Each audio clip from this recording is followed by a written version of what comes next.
In Japanese culture, the beginning of a new season is an important transition. In September, the flowering of their beloved shrub, bush clover, is associated with the autumn harvest.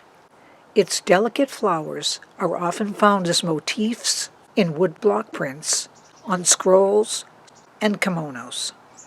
Bush clovers were introduced to the United States from Asia in the 1800s as a wildlife food crop and to prevent erosion. In some places, they can be invasive, but as far as I know, they're not in Massachusetts. My garden shrub is the only one I've seen around here. I haven't noticed any others. Perhaps the reason why they're not common is because they're non-native and many people prefer to plant native flora. Don't confuse these medium-sized shrubs with the herbaceous red clover perennial plants. Although both are members of the pea family and fix nitrogen in the soil, they aren't related. Their attractive green stems are pliable, which can cause them to droop down after a rainstorm. Usually the branches perk up once the sun dries up the water drops. Leaves are deciduous, delicate, and arranged 3 to a stem. Use either young, fresh, or dried ones as a caffeine-free tea substitute. I brewed tea both ways and preferred the one with the dried leaves, which isn't saying much, as both were mild with minimal flavor. I ended up using this tea water to cook my hot cereal. When the season turns from summer to fall, tiny buds begin to emerge that develop into hundreds of rosy pink flowers.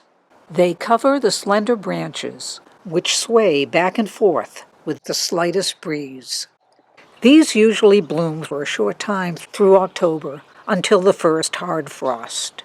One reason I like them is they're pollinator magnets and give sustenance to insects at a time when they need it the most. The hundreds of showy ornamental flowers provide me with a visual treat. It's as if they're saying to me and anyone who admires their cascading branches, "Hey, autumn's here. Enjoy it while you can."